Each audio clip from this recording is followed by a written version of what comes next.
The stench of rotting garbage hit Sarah in the nose as she searched for something valuable in the dumpster. Suddenly, a faint moan broke the silence. The woman's heart began to beat faster.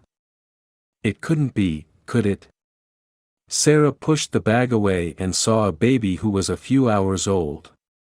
The baby's skin turned blue from the cold. Sarah's world has turned upside down.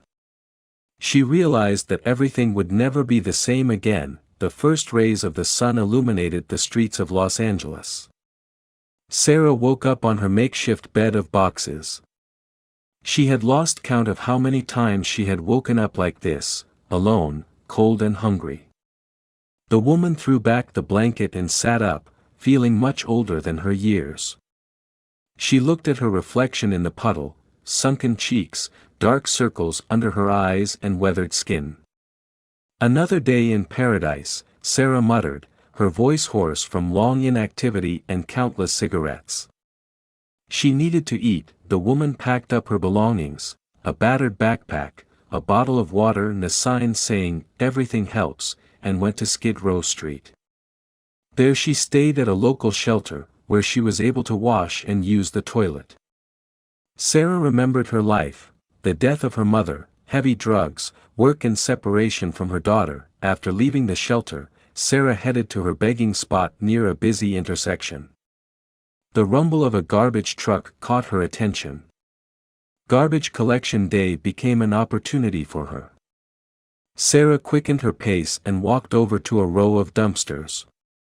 The smell of rotting food hit her nose, but the woman was already used to it. As Sarah approached the container, a cat caught her attention. "Sorry, buddy, it looks like we're competing for breakfast today," she told him. She climbed onto the edge of the dumpster, wincing at the feel of the slippery substance under her hands. The trembling was getting worse, and it was difficult for her to keep her balance. The effort was rewarded with a half-eaten sandwich and an unopened bottle of water. The baby's crying made her stop. Sarah heard a faint, mewing cry that came from the depths of the container. She carefully pushed aside a large garbage bag and saw a newborn baby. His skin had turned bluish from the cold, and he was wrapped only in a thin dirty towel. Sarah clutched the baby to her chest, her thoughts confused. Who could have done this?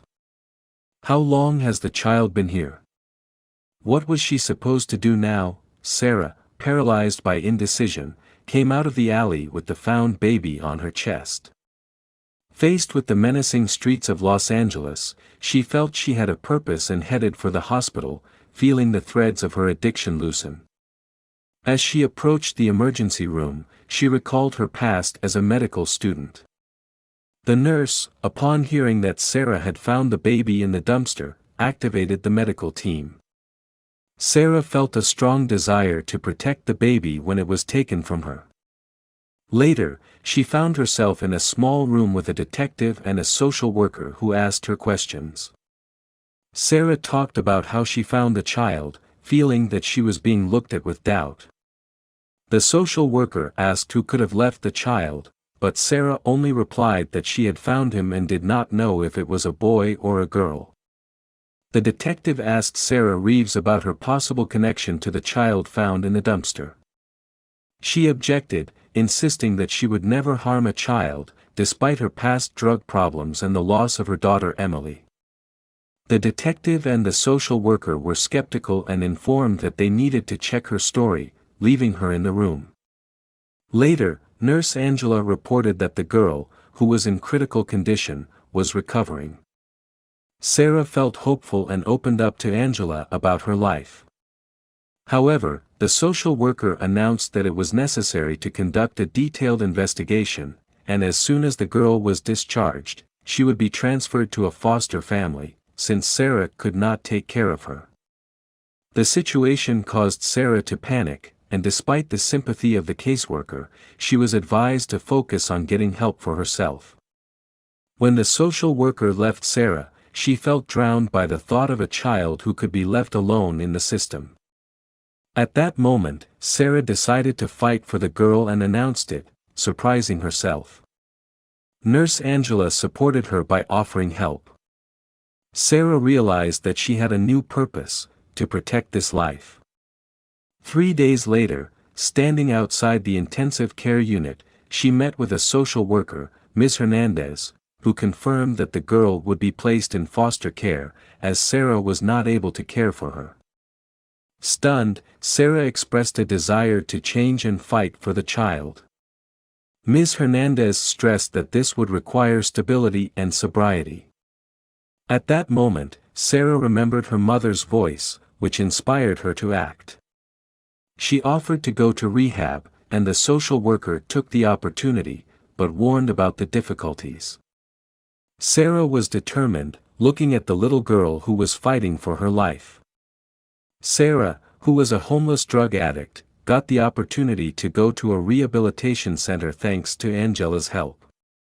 Before leaving, she visited her newborn daughter in the intensive care unit, where she saw a suffering young couple, Mark and Lisa Thompson, who were looking for their child.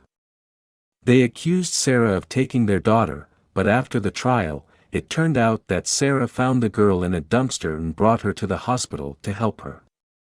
Despite her excuse, Sarah felt bitterness when she realized that the dream of taking care of the girl was slipping away from her. Ms. Hernandez, a nurse, apologized to Sarah for the misunderstanding, confirming that her actions saved the child's life. Despite the severity of the situation, Sarah decided to undergo rehabilitation, promising to keep the hope she saw in the little girl's eyes. After leaving the hospital, she was ready for the grueling journey to rehab, unaware that her bond with the Thompson family was not over yet.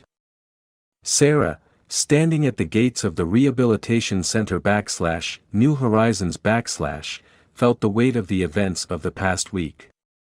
With her addiction, she faced withdrawal pains and emotional demons that led her to this place. In group therapy, Sarah talked about how she saved a little girl, but felt guilty for not being able to keep her. One of the patients reminded her that she had shown courage in saving the child and fighting for her own salvation. Over time, Sarah immersed herself in the process of recovery, regaining her former identity. In the 4th week, she met the mother of the rescued girl, Lisa, who came to express her gratitude. Lisa reported that their daughter, named Hope, is doing well, and how Sarah, to whom she owes her life, has changed their destinies. Sarah is embarrassed by Lisa's gratitude, who suggests that she become Hope's godmother. Sarah is aware of her addiction problems and doubts how to entrust her with a child. Lisa explains that she trusts her because she fights her own demons and puts Hope above herself. Lisa shares her story of struggling with postpartum depression, and a bond is established between them based on pain and a desire for redemption. After the meeting, Sarah feels that her life is changing again. She wants to be a part of Hope's life, but is afraid of a relapse. That night, while in the chapel, she decides to call Maggie's sister to tell her about her experiences and the Thompson proposal. Maggie expresses concern and offers support, welcoming Sarah's decision to get help. Sarah asks about the Thompson proposal, and Maggie says it could be a good opportunity for healing, but stresses the importance of Sarah's willingness and the priority of recovery. Sarah, having completed a 90-day rehabilitation course, feels clarity and hope for recovery. Approaching Dr. Chin, she declares that she is ready to work harder, realizing that others are counting on her. The doctor supports her, reminding her of the importance of taking care of herself. After graduating from rehab, she meets Maggie's sister, with whom she is rebuilding a relationship. Upon learning that her 8-year-old daughter Emily has been asking about her, Sarah fears if she is ready to meet. They arrive at Maggie's house, where Sarah sees Emily for the first time. The girl hesitantly calls her mom, and, rushing into Sarah's arms, both experience a touching moment of reunion, which helps Sarah begin to heal her broken heart. Sarah's reunion with Emily was emotional, and she honestly answered difficult questions related to her past. While working to rebuild her life, Sarah attended AA meetings and looked for work, while reconnecting with her daughter. At that time, she received a call from Lisa Thompson with an offer to meet Hope. After discussions with Maggie and her sponsor, Sarah agreed to a meeting that took place in the park. At the meeting, when Lisa handed Hope to Sarah, she felt strong emotions, love and gratitude. The Thompsons expressed their support and invited Sarah to become a part of Hope's life. However, before leaving, Mark revealed that Hope's biological mother may be connected to Sarah's past. At that moment, Maggie called her and said that someone was asking about her and the baby, perhaps it was her mother, whom she thought was dead. Trying to figure out the situation, Sarah left the meeting with the Thompsons. Sarah, full of fear and hope, arrives home and runs into Jane's mother, whom she believes to be dead. Jane explains that she faked her death while struggling with addiction and was living on the street until she was rescued by a stranger. She said that she called the anonymous service when she found out about Hope, and Sarah realizes that by saving the girl, she connected her past with the present. Soon their family reunites, Emily meets her grandmother, and Maggie begins to forgive. Sarah meets with the Thompsons and talks about her mother, but they continue to consider her part of the family. A few weeks later, Sarah starts a new life, works at a clinic, restores licenses and strives to become the best mother for Emily and godmother for Hope. 6 months later, Sarah regains her parental rights in court. The judge praises her efforts, and she hugs Emily, marking the beginning of a new chapter in her life. Sarah, putting Emily to bed, receives a question from her daughter about happiness. She admits that she is happy because she realized that it is never too late to start over and correct mistakes. Sarah realizes that it is her family that supports her on this path. After going through addiction and despair, she found a way to return to life and love, thanks to Emily, who became a symbol of hope. Sarah's path to redemption continues, and she bravely accepts each new day, knowing that she will cope with any challenges. She realized that important battles were taking place inside her, and, armed with hope and love, she was ready to face everything that life had in store for her. Her story is not only about overcoming addiction, but also about the power of second chances, family, and the human spirit, which is the greatest gift.